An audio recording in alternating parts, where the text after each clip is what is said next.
के बारे में मुझे पता है। तो इसमें साइकिलिंग होता है 90 किलोमीटर्स, फिर स्विमिंग 1.9 किलोमीटर्स और 21 किलोमीटर्स रनिंग होता है। तो इसमें कुछ टाइम पीरियड होता है क्या, तो उसके बारे में थोड़ा। तो एक्चुअली जो रेस होता है इसके ओवरऑल कट ऑफ टाइम होता है 8 hours 30 minutes। Now 8 hours 30 minutes का जो ओवरऑल कट ऑफ टाइम होता है, इसमें स्विमिंग का अलग कट ऑफ टाइम होता है, दैट इज 1 hour 10 minutes।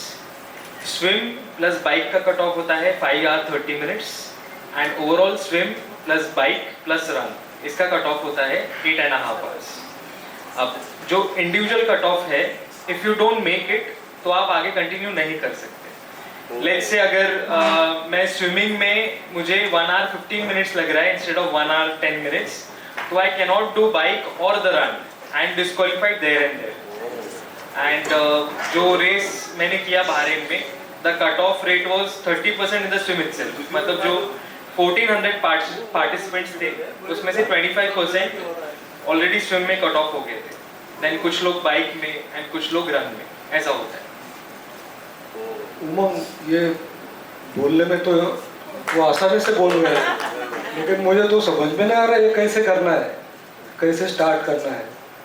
तो ये तेरे मन में कैसा है? जनरली क्या होता है कि ऐसा डिसीजन है ना, आदमी गुस्से में आके लेता है। स्पेशली तुझे कुछ प्राची पे गुस्सा आया और तूने ठान ली, मतलब ऐसे कैसे मन में आया तेरे? सो एक्चुअली ऑब्वियसली यहाँ पे जब यहाँ जितने लोग हैं सबको पता ही है, 2 साल मेरा एक्चुअली 2 साल पहले पैर का एक सर्जरी हुआ था, जिसमें एक्चुअली फुटबॉल खेलते खेलते मुझे लग गया। It was a major surgery, thanks to doctor Mukesh Ladda, जो चाची के चाचा और मेरे भी चाचा जी हैं, तो उनकी वजह से I was able to get back on my feet. उसके बाद मैंने चालू किया, मेरा वेट गेन हो गया था, ऑलमोस्ट 10-15 kgs वेट गेन हो गया था। And then I wasn't feeling very good about it. Obviously gym तो जा ही रहा था, बट उसमें रिजल्ट्स नहीं दिख रहे थे, because it's again like in very long process. मतलब जिम में भी आप जाओ कंसिस्टेंटली 1 साल जाओ तो अच्छे रिजल्ट्स दिखते हैं, मतलब मैं जिम जा जाके मुझे थोड़ा मतलब बोर हो गया था। तो देन इन बुआ के फैमिली में भी दिव्या के जो कजिन है जय, उसने भी किया था आयरन। देन मासी के साइड में भी मैंने सुना था कि मेरे मासा जी ने प्रिपरेशन की थी एंड ही डिड इट। तो मैंने थोड़ा सर्च करना चालू किया इस बारे में in that very period, and then I came across कि यार ये साइकिलिंग, रनिंग, स्विमिंग है। तो साइकिलिंग तो मैंने कोविड में चालू कर दिया था। इनफैक्ट बुआ एंड मी, हम लोग संगम में से शिरडी 50 किलोमीटर साइकिलिंग करके गए थे। एंड देन रनिंग भी थोड़ा बहुत पता ही था, तो बात तो सिर्फ स्विम की थी, तो थोड़ा कर लेंगे ऐसा लग गया था। कर सकते हैं। Very good.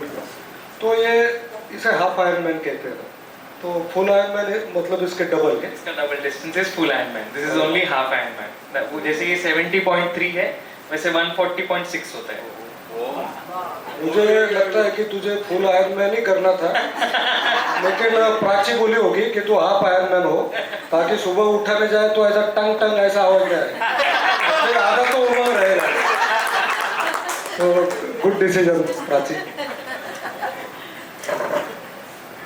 अभी ये जब तूने अभी ठान लिया, तो इसके लिए कुछ गुरु था क्या? क्योंकि क्या होता है कि कोई भी ऐसा इतना बड़ा काम करे तो एक गुरु की आवश्यकता होती है।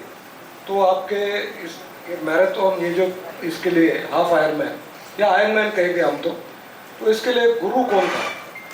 तो मेरा जो कोच थे, मतलब he is also my coach right now, so he is mister Chaitanya Velhal from Pune, coach Chai, goes by the name of coach Chai. मैं तो सिर्फ चाय बोलता हूँ उसको। तो I think he was one of the very few people who inspired me, and obviously सबकी तरफ से था, but coach actually believe, because मैं फर्स्ट टाइम उनसे मिलने गया था, तो is like it's doable, like I don't see you not being able to do this, or this is something very extraordinary for you. So I think yeah, coach Chai, his training, his suggestions, and everything that we've been through, because her week calls होता था, every Monday we used to have calls कि last हफ्ता कैसा था, what did I do right, what did I do wrong, या फिर कुछ abnormalities दिख रही है कि नहीं दिख रही है, तो everything हर weekly call होता था. तो I think इस journey में like all the 52 weeks that we have had a call, तो काफ़ी fruitful था, and I still owe him big time for the knowledge that he has given me throughout this journey. Very good. ये अभी आप iron man बने, आप iron man, full iron man, तो मेरी, हमारे अतुल जी की, पंकज जी और राहुल भैया, इनकी भी इच्छा हो रही है आयरन मैन होने की. तो इसमें कोई 2% आयरन मैन, 5% आयरन मैन, या इंस्टॉलमेंट में कुछ कर सकते हैं. 5-10% वाला देखो भाई, थोड़ा इंस्टॉलमेंट में ऐसा कुछ है क्या? नाम लग जाए आखिरी में आयरन मैन. या तो हमें छू ले, तो ऐसा कुछ. नहीं, चालू तो इंस्टॉलमेंट्स में ही होता है, ऐसा नहीं होता है कि अब मैंने कल ठान लिया तो मैं एक हफ्ते बाद आयरन मैन बन जाऊंगा. तो मतलब एक बहुत बड़ी तपश्चर्या होगी. तो इसकी मतलब तूने प्रैक्टिस कैसे किया? इसका कुछ ऐप होता है क्या? कितना देर करना पड़ता है? वो मुझे ज़रा इसके बारे में सबको बताना, क्योंकि ठान तो लिया हमने भी 5% 10%, लेकिन एटलीस्ट ये कैसे करना है, मतलब तूने क्या कड़ी मेहनत ली है उस बार. तू तो आस्ते आस्ते बोल रहा है, लेकिन मुझे तो टेंशन आ रहा है, तो थोड़ा सा उसके डिटेल में बता. तो अब कोच तो बैठा है पुणे में एंड मैं हूँ अमरावती में, तो हाउ इज़ इट पॉसिबल कि वो कैसे मॉनिटर कर रहा है, मैं क्या कर रहा हूँ. तो उसके लिए एक ऐप है ट्रेनिंग पीक्स नाम का, जिसमें क्या होता है, कोच और स्टूडेंट दोनों रहते हैं. कोच हर वीकली वर्कआउट्स अपलोड करता है कि आपको मंडे करना है, ट्यूसडे करना है, वेंसडे करना है. हर हफ्ते के वर्कआउट्स आ जाते थे. अब इसमें फॉलो हो रहा है कि नहीं वो कैसे, तो जब भी आप वर्कआउट करते हो तो you start your workout on your watch and वो जाके सिंक हो जाता है आपके फ़ोन के साथ. तो अगर आपने एक्चुअली वर्कआउट किया है तो वो आपके ऐप में भी दिखता है, एंड नहीं किया है तो ऑब्वियसली नहीं दिखता है, वहाँ पे एक रेड मार्क आता है. जैसे every week I think around, जब मैंने स्टार्ट किया था तो 9 आवर्स पर वीक का शेड्यूल था. Sunday was the most hectic one, because Sunday long workout होता था every day, every week sorry. And Monday sorry Tuesday to Saturday it was all a structured plan. Swim, bike एक दिन सिर्फ swimming, एक दिन सिर्फ strength training. सो जो mixture था बेसिकली 4 एक्टिविटीज़ का था. It was swim, bike, run तो था ही इसमें. Strength training that is gym, that was very important, because without strength training तो ये पॉसिबल नहीं रहता था. तो दिस इज हाउ लाइक मेरे जो कोच है वो मॉनिटर करता था कि what I am doing, what is going right, what is going wrong, because उसमें हार्ट रेट डेटा सब कुछ आता था. And he is an expert, he is been doing this since 15 years. तो उनको पता चल जाता है कि what is happening, what is not happening. Initially when I started तो ऑब्वियसली 2-3 किलोमीटर भी एट अ स्ट्रेच नहीं भाग पाता था मैं. So it like I said, it's in installations only. धीरे धीरे करके you boost up your endurance. 1 kilometre करके फिर 2, फिर 10, फिर 15, ऐसे कर करके हर एक लेवल, हर एक sport you like gain knowledge and like practice. तो practice and consistency is what made this. वो ग्रेड एक बार ताले हो गया इसके लिए. तो एक्सरसाइज तो हम भी कर लेंगे चलो, लेकिन हमारा दुश्मन है ना वो खाना है. शुगर, वो मीठा, या लोग आके बोलते हैं कि अरे ये तो खा लो. जो हम बोलते हैं कि ये नहीं खाना है तो लोग जानबूझकर खिलाते हैं. तो तेरा ये लाइफस्टाइल में क्या चेंज हुआ, मतलब खाने के बारे में जान बताओ.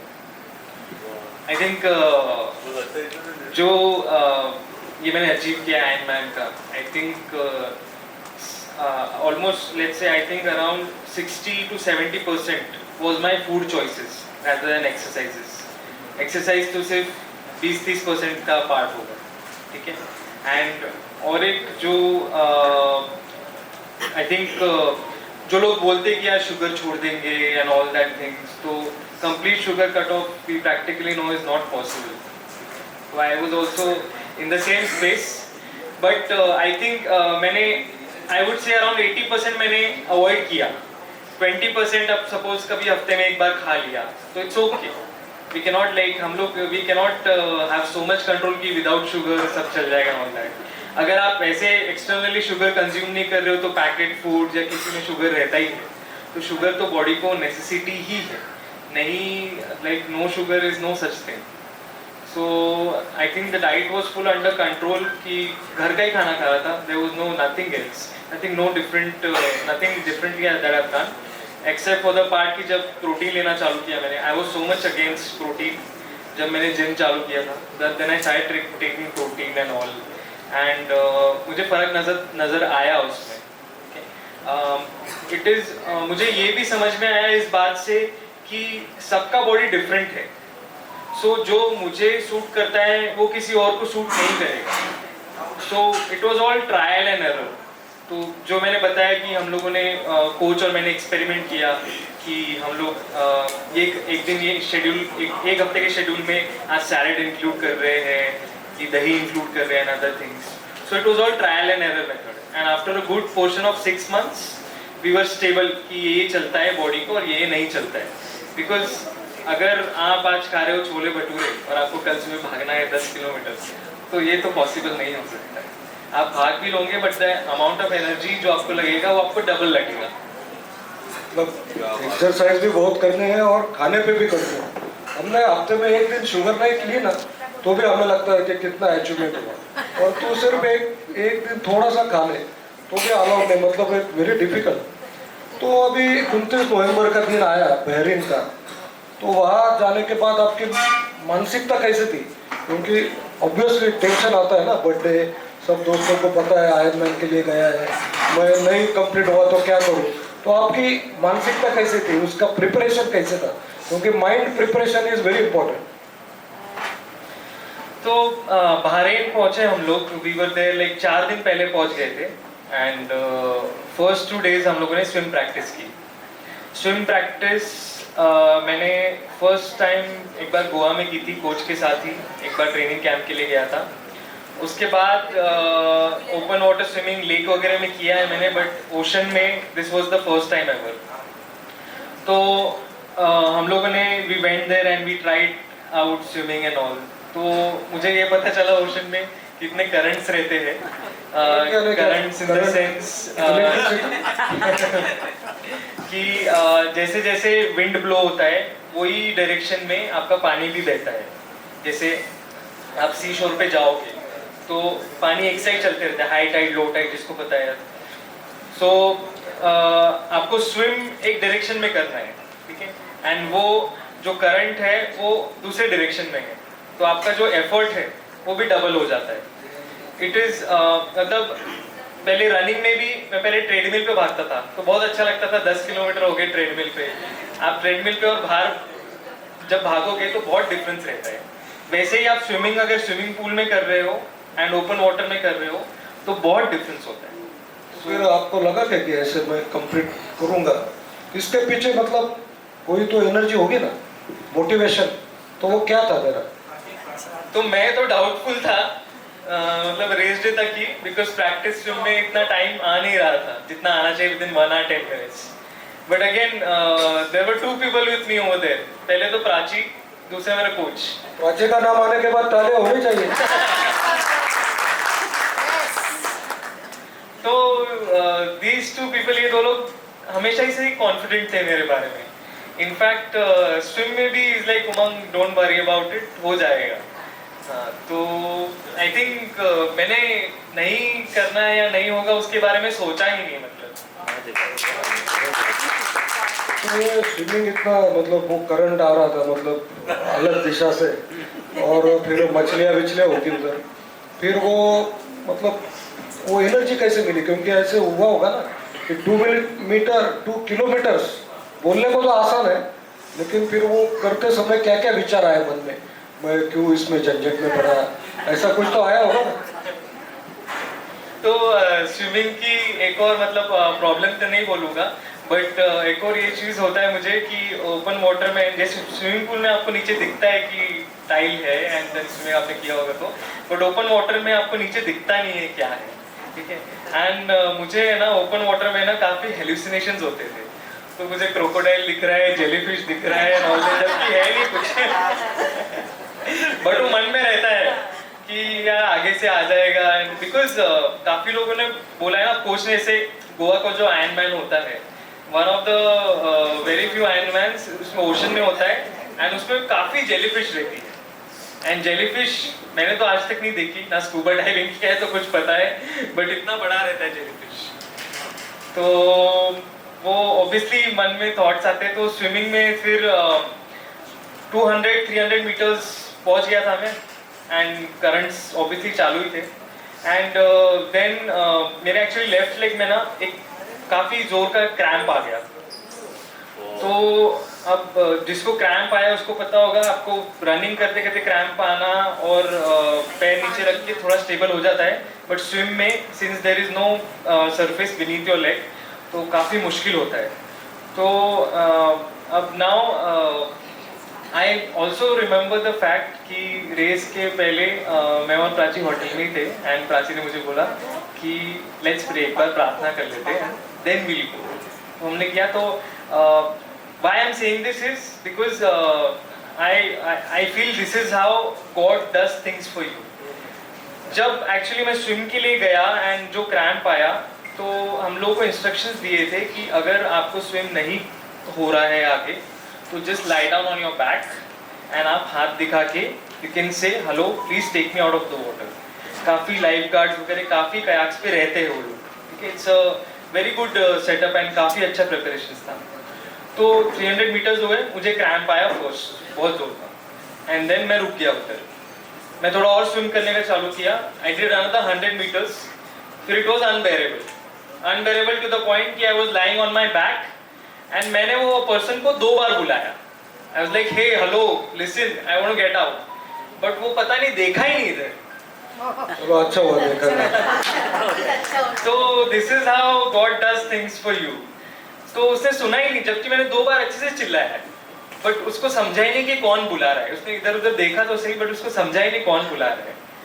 तो then eventually I was like अब ये तो आने नहीं वाला है, तो मैं विदाउट लेग्स थोड़ा लेग स्टेबल रख के, बिकॉज किकिंग भी करना होता है स्विमिंग में, तो मैंने किकिंग नहीं की। I start with my hands and then almost 45 minutes हो गए थे एंड मेरा 1 किलोमीटर ही स्विम हुआ था। अब मुझे और 900 मीटर्स करना था। फिर then after completing 1 kilometre 1.1 kilometres फिर मुझे फिर से क्रैम्प आया and then I was like यार this is done, and I don't think I can do this anymore, and I was trying to get out of the water, ठीक है। फिर again 50 meters, then मुझे ना finish line दिखी, like ये तो बहुत पास में दिख रही है, ठीक है। So finish line दिखी and then I was like we'll see, जो होता है देखेंगे, let's complete it। अगर 1:10 में नहीं होता है तो I'll at least complete, go until the finish line। वो फिनिश लाइन नहीं थी, वो मुझे लगता है कि वो दादी वहाँ खड़ी थी, वो बुला रहे ऐसा दिखा हुआ, अरे आजा। वो बचपन में खाना खिलाते ना, वो अपन खाते नहीं है तो 2 ये पप्पा के लिए 2 मम्मी के, वैसे 2 हाथ मम्मी के लिए 2 हाथ पप्पा के लिए, ऐसा किया क्या तुमने? बस मतलब यही सोच के मतलब मैं सोचा कि चलो यार कर लेते हैं, सबको याद किया एंड यस। देखिए आप बहुत सारे थॉट्स आते हैं माइंड में।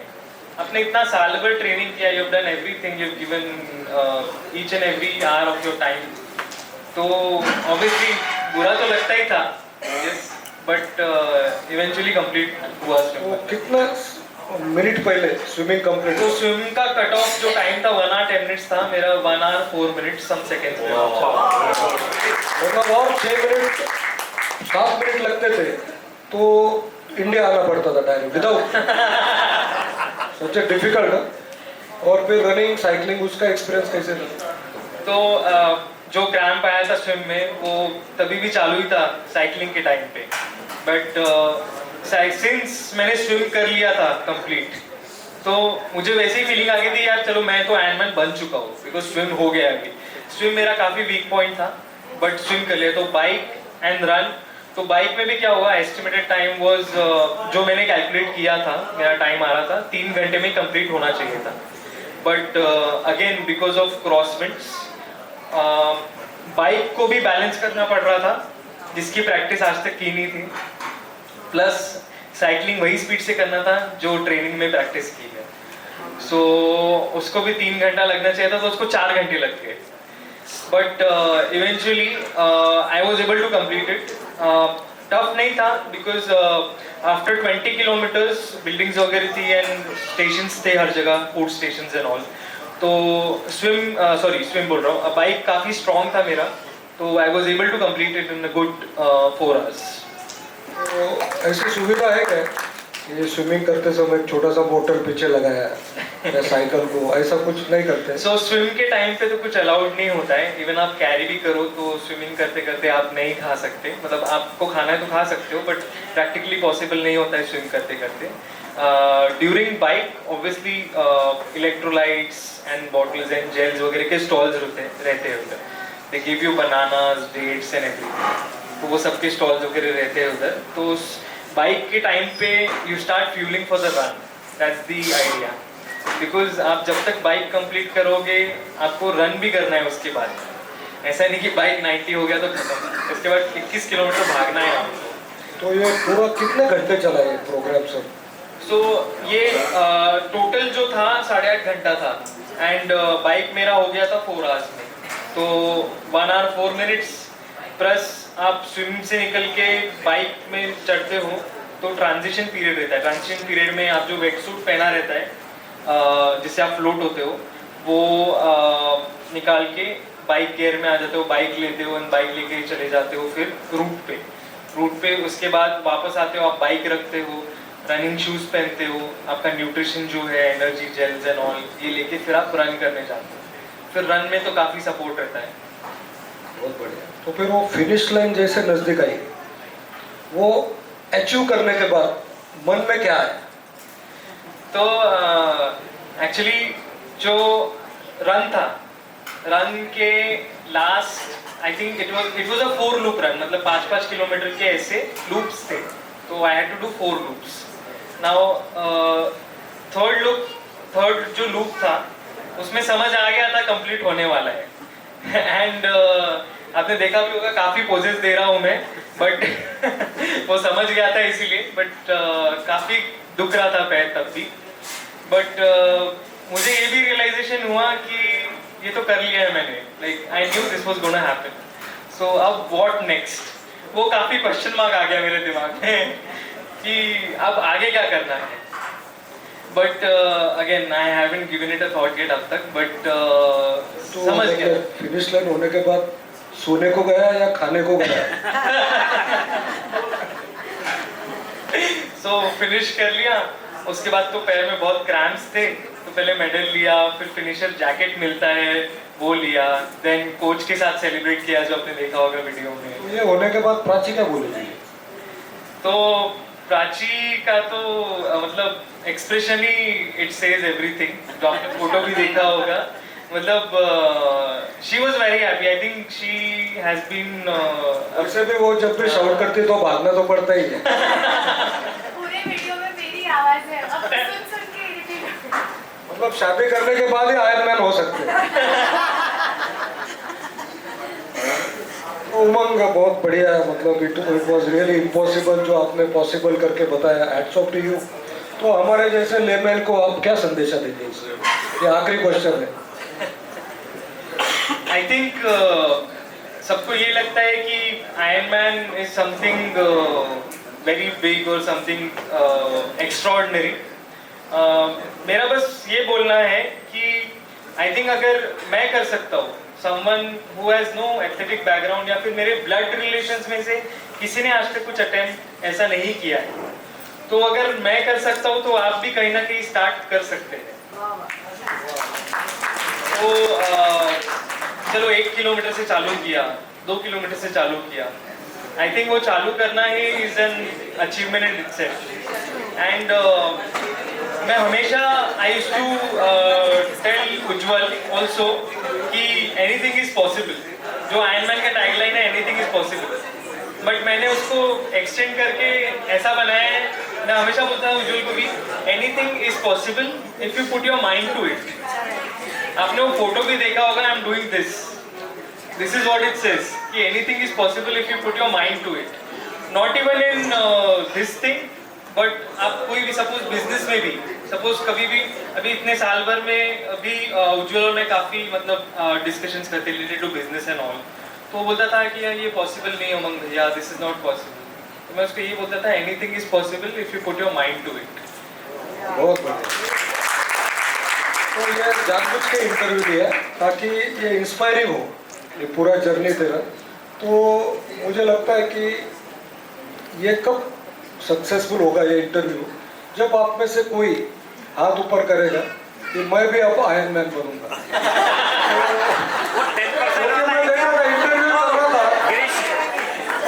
क्योंकि मैं देख रहा था इंटरव्यू चल रहा था, तब आधे लोग उधर ही देख रहे थे पीछे।